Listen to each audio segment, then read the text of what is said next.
Having now finished the whole of the Book of Genesis, the whole thing read, all the videos done, this part is now just my overall thoughts on the whole big thing, not going into any detail on any of the stories, just a summary of the key bits I took from it.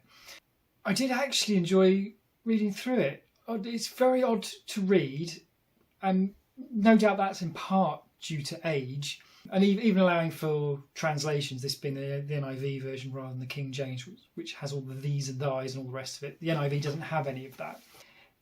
Even accounting for that, it's still very short statements, brutally efficient, almost cold even in terms of how it conveys the facts. I think it would be fair to say that had I just sat down for the weekend to try and read it, I probably wouldn't have got very much from it, and it would have been quite heavy going and a bit of a slog. So actually stopping to make notes and organise my thoughts and to do these videos has actually been a really helpful way to do it. I should add there though, of course, that I appreciate I am skimming things over this, but that's kind of the point. This is someone who isn't a theologian, so it's a normal person from an open-minded perspective with no bias towards atheism or to faith, just initial impressions ideally in bite-sized chunks. With regard to whether Genesis can be taken as evidence, I don't see how that's possible. Assuming one has the predisposition that supernatural events do not happen, which, to be fair, that is me, that's my bias I do bring to this, you can't really accept Genesis as valid eyewitness accounts or anything like that, I don't think. That's particularly true when it's full of stuff that conflicts with everything we understand about the universe in terms of Adam and Eve creation 5,000 years ago or whatever. Because on the one hand we have stories like Adam and Eve and all the rest of it, which just seems metaphorical, and then on the flip side we have things like Abraham having kids aged 100 or Noah much older still, which seems less metaphorical but more supernatural. So you've got a difficult choice to make in terms of how you're going to treat that, because if you reject anything supernatural ultimately, then there's probably not much point reading it. So I'm trying not to draw conclusions on that, but at this stage I'm not ready to accept supernatural events, so I'm going to just keep going on the assumption that something like the dates that Abraham became a father were wrong. He wasn't 100, he was 40 or something. I think that's the best I can do at this point on that, so we can keep going. That does of course raise the question, well, how will anything in the Bible be taken as evidence?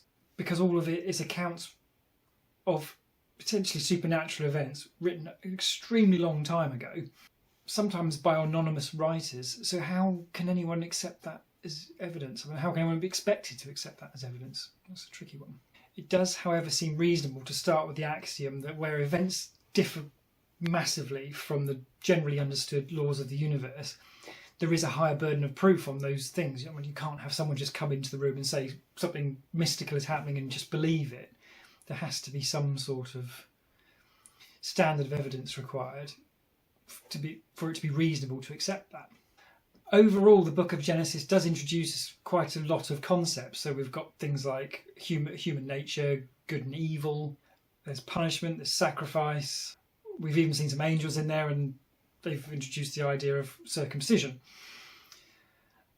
Interestingly though, no mention at all yet of heaven, hell or Satan, other than in the creation of the heavens and the earth, but heaven in that context appears to be aimed more at sky rather than actual where people might go after death. We can deduce that God is very patient, either patient or outside of time, because there are massive periods, at one point nearly 2,000 years, where clearly nothing happens, or certainly nothing that was worthy of being put in the Bible or was recorded. I suppose we have to accept that God is outside of time, in theory, because how can he create time if he was within it? But that does get a bit head screwy, so I think we'll have to come back to that one. That's getting rather ahead of ourselves, I think. There's a lot of suffering in the Book of Genesis. For example, we've got Abel killed by his brother, first human to be murdered. We have Lot's wife glances over her shoulder, turns into a pillar of salt, particularly fair. Joseph sold into slavery by his brothers. Happy ending, fine, but not a fun run along the way. And it seems he did nothing wrong to deserve that. Presumably, a lot of children died theoretically in the Noah's flood. all of that would seem to set up the notion that suffering is just part of life, which is a little disappointing, I suppose. Viktor Frankl had an interesting idea along those lines, that there were three routes to discover meaning in life, that being love, work, and involuntary suffering. But my understanding is he deduced that through experience, and particularly experience in the concentration camps. But that latter point of meaning coming through involuntary suffering, that does so far seem to be borne out in the book of Genesis.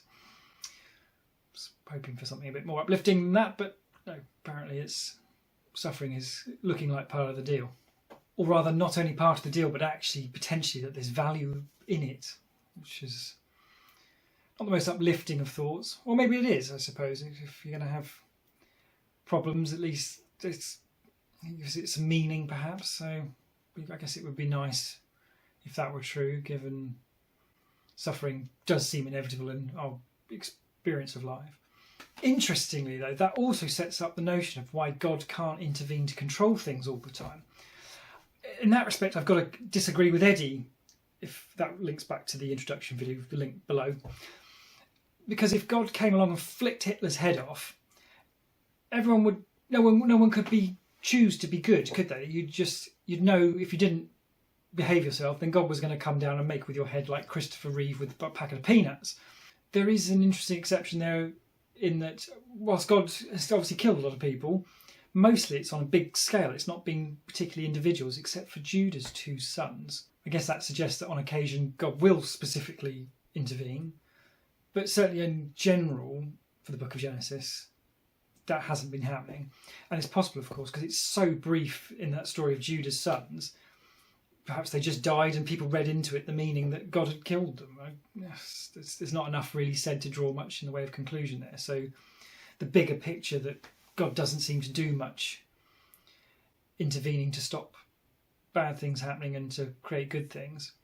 And I guess also at this stage, God is clearly quite motivated to get things moving and get people spread out and being fruitful.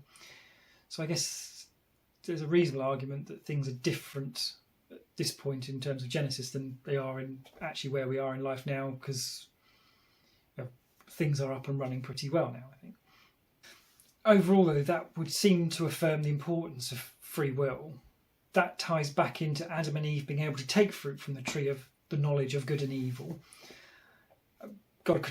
If God wanted to control, he would have just stopped them doing it. So that does seem to suggest that that's part of it, that free will is important, and that God isn't going to prevent people from hurting other people. Further to that, it gets a little bit head screwy, but logically, if there is no evil, then there can't be good either, because it's not good if you couldn't choose to do the alternative. It's just the only thing you can do.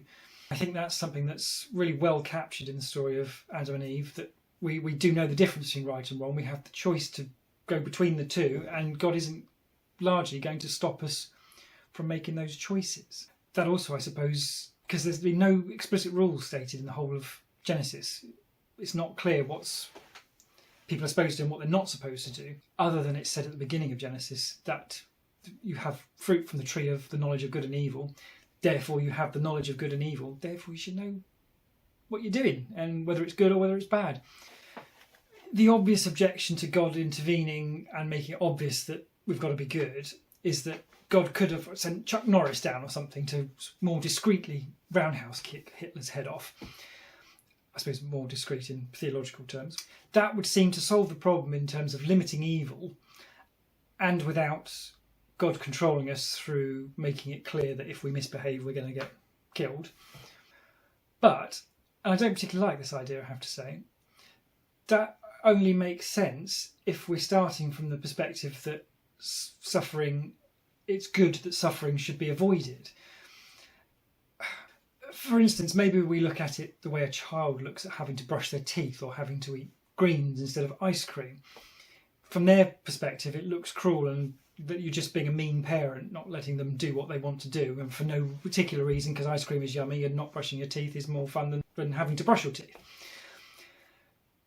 But in that, obviously, is the perspective issue, that they can't see the big picture, and they don't realise that actually what we're getting them to do is very important. And it would seem reasonable that mortal beings trying to contemplate God have a similar problem in the terms that we just don't have the brain power to think at that level. I don't think that's necessarily in the book of Genesis saying that, but in terms of how it would seem to be logically obvious that we're unlikely to be on the same level of intellectual power as a creator of the universe. Even true for someone who's a particularly bright theologian. I don't think that's a reasonable expectation. So you can sort of see how, in the context of we have this life to this point, and then it goes on for an afterlife, and then potentially eternal. I appreciate we're jumping the gun because that's not mentioned in Genesis. Then suffering at this short bit that then might therefore be meaningful and useful to some extent. Perhaps it doesn't matter in the grand scheme.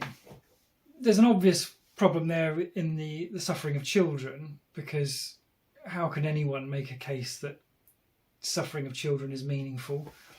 I don't know the answer to that. Ultimately, that's I think that's a big problem with that line of thought. But it doesn't change the fact that humanity will be limited in the thinking department and perspective department relative to a God, if there is one. That again ties into the interesting, well, probably the most interesting thing I found in the book of Genesis, being that one of the key cases for atheism that I have encountered is this idea that God can't be all good and all powerful at the same time. If you take the example of a terminally ill child, if God can't help and he can't heal that child, then he's not all powerful. And if he decides not to, then he can't be all good, because what kind of being would allow the suffering of a child? But interestingly, I think the answer to that is pretty clear. Even in the first 50 pages of the Bible, it would ultimately be that God can intervene and can solve all that, but to do so would be to undermine the entire point of creating us. As I said, it's beyond my comprehension to figure out how the suffering of a child might be okay. But anyone who's had a row with a child trying to get them to brush their teeth at least has some understanding, or has been the child, remembers being the child who didn't want to brush their teeth, at least has some grasp of the concept of not understanding the bigger picture. So it's a thought to carry forward as we go on to the next bit anyway. None of that is obviously any evidence for the existence of God, in my opinion. And I think Christianity, what it needs to do is prove positively that it is true, rather than just put down all the cases against it. But it was impressive, I think, of not much writing, 50 pages or so, very old stuff in the book of Genesis, that it's put together in such a way that you can take from it a reasonable understanding of how a case might be made that why God can't intervene and that suffering is important. Overall, though, it does seem Genesis sets us a nice partial framework for what life should be about. Number one, we were created by God. Number two, we have free will and we can use it to the fullest extent. In general, God is not going to micromanage. We have innate knowledge of right and wrong. God wants people to choose to do the right thing. Life isn't going to be fair. We're going to run into people we don't like. That's the enmity between people. The good and the bad are all going to suffer in life. There is sometimes punishment for bad behaviour, and then in turn it's not always clear that there's reward for good behaviour, and possibly that suffering is valuable. So overall, I'm going to have to call the book of Genesis as having a moderate negative, in that some of it would seem to be very clearly not literal, or at the very least substantially embellished, and without that being made clear as such. So I would consider that to be a negative. But I think a massive positive, and that it's so clever in terms of how much it gets in there and sets up so much, potentially even to the extent of debunking one of the key atheist arguments for how God can't possibly exist. But yeah, so onwards into the book of Exodus and see if that can provide something as interesting as Genesis managed.